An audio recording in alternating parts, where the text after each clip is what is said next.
What's going on, guys? Welcome back to the channel. You know who it is by now. Jimothy. Now, ladies and gents, with Lightening Overdrive on the horizon, releasing in a TCG within the next few weeks, is definitely something that I'm looking forward to, as well as some of the cards that will be coming out of that set. Now, there are a few cards that could have some potential meta implications, but this list is purely personal preference, so definitely get at me in the comment section below with some of the cards that you guys are looking forward to. So without wasting any more time, let's get straight into the cards. Now, the first card that I'm looking forward to is Dark Honest. Now, the effect that you really want to pay attention to is if your dark monster battles an opponent's monster, quick effect, you can send this card from your hand to the graveyard. That opponent's monster loses attack equal to its current attack until the end of this turn. So this gives the ability to one of your dark monsters to battle over any monster that it attacks into or is attacked by.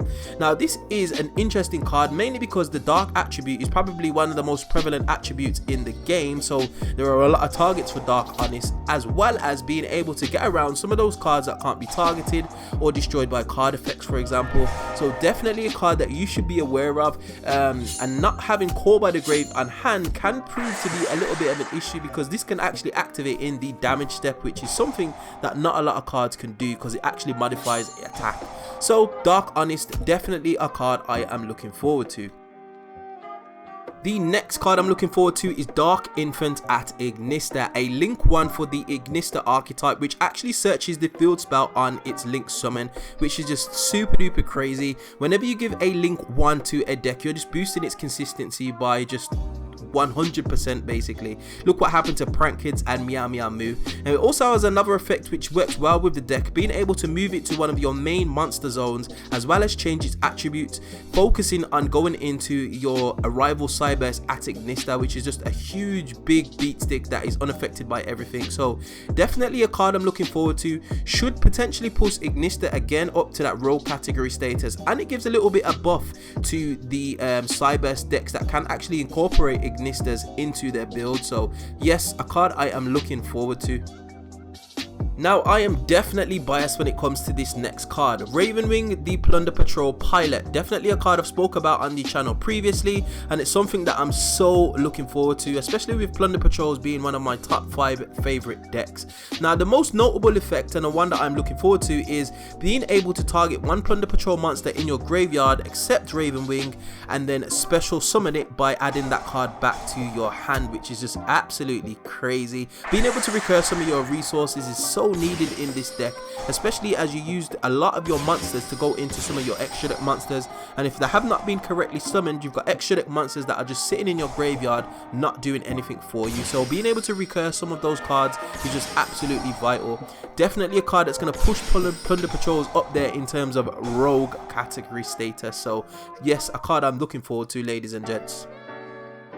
Now, the last card, and by no means least, is probably the most interesting card that I've seen out of this set so far, and this card is Bengal Ana, the Resurgent.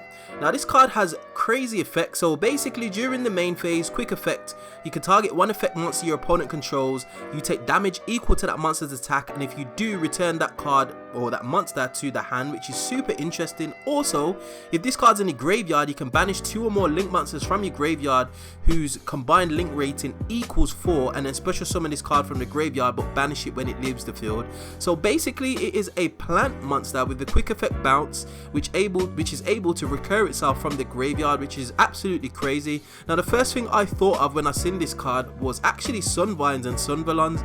They burn through a lot of their link monsters, and they typically end up with at least a link 2 and potentially a couple of link 1s in the graveyard as they go through their link climb, as well as, not to mention, a link 4. This card can basically make use of those cards because they're never correctly summoned. Well, majority of them are not anyway, and to be able to special summon it back out from the graveyard. So definitely an interesting monster that I'm looking forward to having a mess about with and putting it into a few plant decks, which should actually give them a little bit of a boost. So yes, Bengal Ana, the Resurgent. So ladies and gents, this is not an exhaustive list. This is just some of the cards that I am looking forward to. Like I mentioned at the beginning of the video, it is personal preference. However, I would love for you guys to get at me in the comment section below with what you're looking forward to in terms of cards out of Lightning Overdrive. As always, we find ourselves at the end of another video. If you did like this content, you know what to do by now. Hit that like button, share, subscribe, all of that good stuff, and I will definitely see you guys in the next video. Hope you enjoyed. Peace.